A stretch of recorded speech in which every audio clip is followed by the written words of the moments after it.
Hola, hola, ¿cómo están? Bueno, hoy les traigo este video porque quiero hablar sobre un tema que me parece, súper importante, que es la importancia de ser vistos en nuestros procesos de sanación. ¿Qué significa esto? Cuando nosotros vivimos momentos de dolor, de trauma o situaciones que fueron difíciles en nuestra vida, buscamos información o recurrimos a personas que estuvieron presentes en ese proceso. Ya sean amigos, sean familiares, sean, en este caso, en mi caso también psicólogos, ¿no? Y otras personas a quienes acceder para preguntar sobre lo que sucedió, cómo lo vieron, tener diferentes vistas de una misma situación. Es posible que algunos encuentren estos momentos de sentirse seguros, de contención, de poder descargar eso que sentimos en diferentes ámbitos, en diferentes entornos, ya sea un grupo de amigos, ya sea nuestra propia familia, ya sea la pareja, ya sea un psicólogo al que asistimos, ya sea de la iglesia, ¿no? Ir también a donde nos haga sentir realmente bien, a donde uno realmente sienta que puede ir a encontrar eso que en el momento necesita, que es tranquilidad, ¿no? Es decir, voy a recurrir a esta persona porque sé que me puede ayudar en este momento y que me puede quizás dar un poco de calma. En mi caso particular, quiero hablar de mi caso particular, sí, hubieron personas que fueron muy importantes durante la sanación de mi historia. Vengo con una historia difícil, he tenido una historia complicada o difícil, no sé cómo la quieran llamar, en realidad yo creo que es mi historia, sí, eso también lo aprendí con el tiempo. Y que nada, fueron súper importantes en ese proceso porque yo empecé a hacer una reconstrucción de mi historia, ¿sí? Desde chiquitita, desde que nací en un hogar, hasta los 16 años que viví con una familia adoptiva, hasta después de eso que me fui de mi familia adoptiva, hay diferentes situaciones y diferentes momentos en los que quizás me he olvidado de un montón de cosas, porque la mente lo que hace es protegernos, ¿sí? Uno en el cuerpo siente muchas veces cosas y no sabe por qué las siente hasta que te das cuenta que viene por ahí quizás de un momento anterior o de una situación vieja y despierta como algo, ¿sí? En el cuerpo que hace que uno se sienta por ahí mal, triste, enojado, con diferentes emociones que nos llevan a un estado de sentirnos más vulnerables. Cuando yo empecé a escribir mi historia, empecé a hacer como un hilo, ¿sí? De todo lo que yo había vivido, de todas las situaciones que había atravesado desde niña. A las personas que más recurrí, en primer lugar, fueron a mis psicólogas del hogar, a mis psicólogas de la adolescencia, a mis psicólogas de cuando yo era niña, a mis psicólogas incluso de un poco más grandes también, porque siempre estuve yendo a psicólogos. Yo encontré un lugar seguro en los psicólogos, pero fueron diferentes psicólogos por los diferentes lugares en los que he estado en esos momentos. Sin embargo, siempre intenté recurrir a ellos, intenté buscar información después también, ¿no? Para indagar, para ver también el trabajo que yo había hecho, porque me pasaba que cuando iba al psicólogo o comenzaba con un nuevo psicólogo era otra vez volver a contar toda la historia, ¿no? Y uno por ahí a veces eso cansa. Entonces, era como otra vez tengo que volver a contar esto, es como quiero sanar, pero siempre sentía en algún punto que llegaba al mismo lugar. Entonces era como hay algo que me está faltando o hay algo que no estoy pudiendo hacer con todo lo que estoy viendo y siempre llego al mismo lugar y no termino nunca de sanar. Esa era mi sensación en ese momento. Entonces lo que yo hice fue trabajar en la última instancia, fue con una psicóloga que hicimos un trabajo más a profundidad, ¿no? Empezar a verme realmente. Y en ese momento empecé a escribir mi historia. Tu historia tiene varios momentos difíciles, entonces vamos a ir viéndolos uno a uno para empezar a sanar cada una de esas partes, ¿no? Que estaban como rotas, como olvidadas, como había algo que no me permitía sanar y la idea era encontrar el punto, en dónde estaba, por qué no terminaba nunca de estar bien. Otras personas a las que recurrí para hacer esta reconstrucción de la historia que empecé haciéndola con la psicóloga, de escribir, fue a mis amigas de la adolescencia, a mis amigas de cuando yo era más chica, ¿no? Uno recurre para ver cómo era yo en determinada edad, qué era lo que hacía, qué era lo que me gustaba, cómo reaccionaba ante determinada situación, ¿no? Y también a los que recurrí fue a mis familiares biológicos, algunos, no muchos, porque no tengo mucho conocimiento ni tampoco mucho contacto, pero recurría más que nada para preguntarles qué era lo que sabían de mi historia en sí, porque yo el recuerdo que tenía era que había nacido en un hogar, no tenía que tenía un año o dos y yo ya vivía en el hogar, pero para mí yo ya había nacido ahí, entonces era como que mi historia empezaba ahí y faltaba una parte, ¿no? Faltaba qué era lo que me había llevado a mí a estar en un hogar. También recurrir a asistentes sociales, a psicólogos, a todos los que formaban parte en ese momento quizás de protección familiar. Hubieron muchas personas que pude recurrir por suerte y que pude acudir para buscar como esas piezas sueltas que estaban ahí y que bueno, que por ahí no podía terminar de ver o de ordenar. De eso se trataba escribir la historia también. Contarles que este proceso en su momento fue muy difícil porque cuando uno está intentando sanar, intenta ver en qué falla, ¿no? En qué hice mal yo en ese momento. Yo cuando llegué a la psicóloga o cuando hablaba con determinadas personas, yo sentía mucha culpa sin darme cuenta. Y me culpaba quizás de situaciones que habían ocurrido cuando yo era chica y que era como, eras una nena, ¿sí? Eras una adolescente, eras una nena, eras una persona que en ese momento no podía hacer más con lo que tenía a disposición, sino que más bien los encargados eran los adultos, ¿no? Y que muchas veces nosotros ocupamos el lugar de adulto cuando no nos corresponde o cuando no es el momento o no estamos preparados para atender determinadas situaciones. Entonces, ese momento también fue como un poco difícil porque yo recurría a la gente preguntando cómo era, ¿no? ¿Qué me gustaba hacer? Todo lo que dije antes, ¿no? Como esas preguntas que uno se hace. Y en esas preguntas yo me acuerdo que intentaba mucho buscar en qué había fallado yo, qué era lo que había hecho mal, para que no me quisieran o para que me dejaran en un hogar o para que después me renunciaran a mi tutela de adopción o demás. Uno busca, ¿no? Como esas respuestas que a veces no son respuestas, no hay, o sí, y la respuesta en este caso y que muchos coincidían en ese momento cuando yo les preguntaba sobre mí eran: Jessy, vos eras una nena, eras una adolescente, eras una persona que en ese momento yo tenía 16 años quizás, y en ese momento era una adolescente que estaba transitando una etapa recontra importante en la que uno desarrolla su autoestima, su personalidad, su forma de vincularse con el mundo, cómo nos comunicamos, ¿no? Y era una adolescente con sus miedos, con sus emociones, descubriéndose a sí misma, descubriendo qué cosas le gustaban, descubriendo parte de sí misma, que en sí venían de una historia que ya venía un poco como a los tirones. Entonces era como terminar de construir una personalidad que no sabía bien cómo hacerlo en ese momento. Y el entorno y las situaciones que vivía tampoco ayudaban mucho. Y era como que entender que era una nena, que tenía un adolescente, no verlo hoy trabajando como docente quizás en la escuela, ver a los niños que tienen diferentes situaciones, que atraviesan a diario situaciones en la casa, que viven momentos de dolor, de sufrimiento, y verlos que lo manifiestan de alguna forma, ¿no? A través del enojo, a través de las contestaciones, a través de no sé, no querer hacer la tarea. Hay un montón de situaciones que hoy en día me reflejan eso, que yo en un momento fui, y también esa parte fue la que a mí me ayudó a verme. Era una nena y fue como hiciste lo que pudiste en ese momento con lo que había a disposición, y fue súper sanador, la verdad, que recurrir a las psicólogas, recurrir a gente, porque me hicieron verme. Creo que lo repito muchas veces, pero realmente lo que uno necesita para poder sanar es verse y reflejarse, ¿no? Verse en una historia, en su propia historia, ¿no?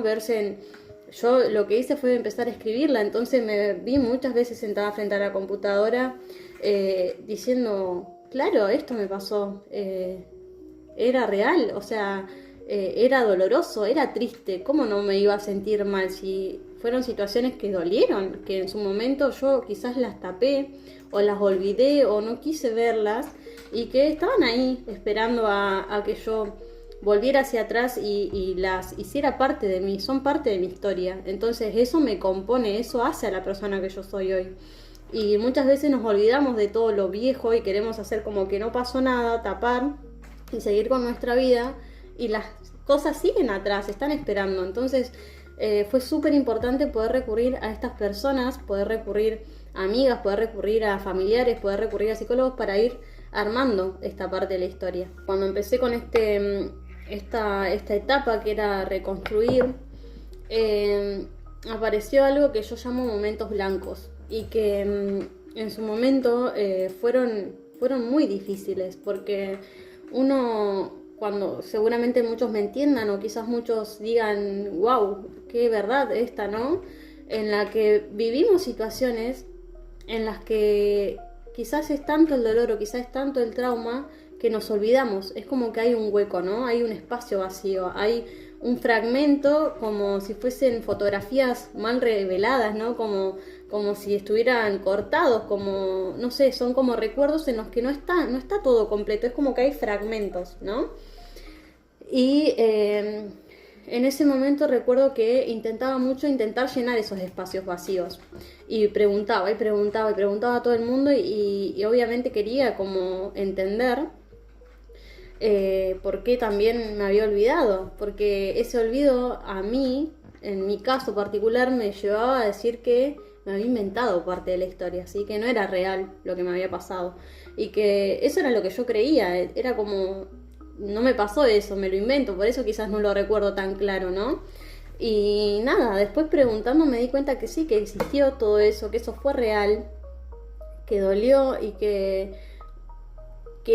aunque no lo pudiera ver, aunque no pudiera tener el recuerdo tan claro, tan nítido, lo que podía entender era que el cuerpo sí lo recordaba, que las emociones sí estaban. Entonces, lo que yo recomiendo por ahí en esta situación, que quiero recomendar, en realidad me sale en este momento recomendarlo, es que por ahí cuando tenemos momentos blancos o momentos vacíos, está bien que estén ahí también, porque forman parte de la historia, porque la mente nos protege. Son situaciones quizás muy dolorosas, muy traumáticas, que intentar recordar también puede hacer muy mal. Entonces, me di cuenta escribiendo que intentar forzar ese recuerdo o intentar que todo vuelva, ¿no? Como ordenado, no me iba a llevar a ningún lado, porque me estaba poniendo muy mal, porque me ponía triste, porque no los podía completar. Y lo que aprendí fue eso, que quizás es aprender a convivir con esos momentos blancos, saber que existieron, saber que están ahí, pero que así están, como ese momento blanco que nos recuerda que hubo algo que dolió y que no es necesario mirar tan a profundidad, sino más bien saber y comprender que forma parte de tu historia. Bueno, en esta parte, ¿no? En este proceso en el que yo intentaba como quitar esa creencia que tenía de que me había inventado muchas cosas, de que quizás estaba exagerando, de que quizás yo había sido realmente una nena rebelde, de que me había portado muy mal, de que por eso quizás no me querían, ¿no? Es difícil porque son muchas creencias que uno va construyendo y que se inculcan y que es difícil después de sacar, pero es posible. Consultar a diferentes personas, quiero que quede claro que no era para afirmar algo, para confirmar, era para confirmar en realidad que había existido ese momento, pero no para culpar a otro, no para que recaiga el rencor contra otro o para tener más enojo contra la otra persona y decir, no, sí, vos me hiciste esto, sino más bien para poder aceptar y sacarte quizás un poco de culpa, ¿no? Un poco de eso que uno se carga tanto, que con el tiempo pesa bastante. Me gustaría compartirles también un pedacito de un escrito de mi libro que yo había reconstruido en ese momento, así como investigado también, porque quería entender a mi mente, quería entender a mi cuerpo, quería entenderme a mí, y escribí esto. Dice: creo que todos en algún momento tuvimos un momento blanco, ese sé que pasó algo pero no me acuerdo, esos huecos donde la mente protectora y dolorosa decide apagar la luz para evitar que duela más. Y cuando se intenta encenderla, lo único que aflora es la sensación. No hay caras, no hay nombres, solo emociones sueltas, sensaciones físicas, miedo. El cuerpo recuerda lo que la mente se negó a guardar. Freud hablaba de la represión como un mecanismo inconsciente que guarda lo intolerable lejos de la conciencia. Y aunque su teoría ha sido discutida, sirve para explicar por qué a veces lo que no recordamos igual duele. Porque no se trata de olvido, se trata de sobrevivencia. Ese era un pedacito que tomé de un libro que leí en ese momento también para entender cómo funciona el cuerpo, cómo funciona la mente, cómo se guardan las emociones, ¿sí? Y continúa así. Bessem van der Kolk, que es un autor también en El cuerpo lleva la cuenta, dice que los traumas se almacenan en el cuerpo, no como una historia lineal, sino como fragmentos sensoriales que se activan sin previo aviso. Es decir, que esto me invitaba también a mí a darme cuenta que quizás sentir enojo en determinadas situaciones y no entenderlo, había algo que lo había activado. Sentir tristeza en determinado momento era porque había una situación, un gesto, una cara, algo que me activaba esa emoción. Y acá sigue el capítulo así. Cada vez que intento escribir este capítulo me inunda el caos. Solo puedo nombrarlo como una desesperación, la necesidad feroz de saber qué pasó. Y al mismo tiempo el mismo impulso desesperado de no saberlo, para no volver a romperme. Este momento empezó cuando me fui de la casa de mi familia adoptiva. A partir de ahí las frases se volvieron muy repetitivas. Se me apagó la cabeza, no recuerdo nada, lo bloqueé. Así lo viví, como si una parte de mi mente hiciera un corte abrupto, como si hubiera cerrado la persiana de un cuarto en llamas. Irme fue un trauma. No solo por el acto en sí, sino por todo lo que implicó emocionalmente. El cuerpo se puso en alerta y la mente se fue. Acá llega la parte que les estaba explicando en la que cuando intentamos recordar algo que por ahí genera mucho dolor, no está tampoco bueno. No está bueno querer tener las memorias o los recuerdos o las imágenes de esas situaciones porque pueden generar más dolor incluso. Y lo que escribí acá puse esto. Lo que se despertó en mí fue una conciencia nueva, una comprensión profunda y una mirada distinta. Entendí que no se trataba de buscar las respuestas afuera, que no era cuestión de escarbar la memoria para encontrar datos, era cuestión de aceptar, de confiar en que hay recuerdos que no necesitan volver en forma de imágenes, sino en forma de entendimiento. Comprendí que no recordar también es parte de sanar, que hay piezas que no están perdidas, sino protegidas, que el alma guarda lo que el cuerpo aún no puede sostener y que está bien así. Eso fue lo que yo pude escribir en cuanto a cuando uno quiere, intenta y fuerza, ¿no? Contame qué pasó, quiero saber. Y por ahí lo vas a preguntar una y mil veces a las mismas personas. Le vas a hacer las mismas preguntas una y otra vez porque me pasó incluso con mis amigas de preguntarles una y mil veces lo mismo. Y por suerte ellas siempre estuvieron y me respondían siempre con tranquilidad, ¿no? Con calma. Sí, Jessy, esto fue así, vos eras así, esto fue así, en tu casa vivías así. Determinadas situaciones, pero cuando uno no está listo, cuando la mente no está lista para eso, lo vas a anular una y mil veces también.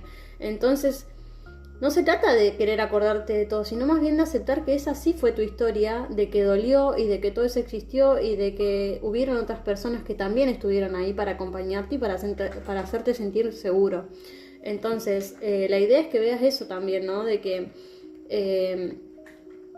preguntar y preguntarlo justo, ¿sí? O preguntarlo y te lo vas a olvidar y quedarte con... No se trata solo de preguntar para recordar, sino más bien para entender por qué vos sos como sos hoy. Por qué hoy te comportás de determinada manera en una situación que duele, en una situación que es triste, ¿sí? Es más que nada para eso. Creo que la idea de este video en realidad es que puedas entender cómo funcionan nuestras emociones en cuanto a nosotros, en cuanto a cómo nosotros nos hemos formado y criado y vivenciado y experimentado en la vida. Y bueno, acá con lo que me gustaría cerrar más que nada es decirles que, como les dije, no se trataba de que alguien me dijera, sí, es verdad, lo que te están diciendo los otros es mentira ni demás. No era esa la idea, sino más bien era encontrar que mi historia sí era real, que era válida, ¿sí? Que no me había inventado nada y que todo había sucedido tal cual.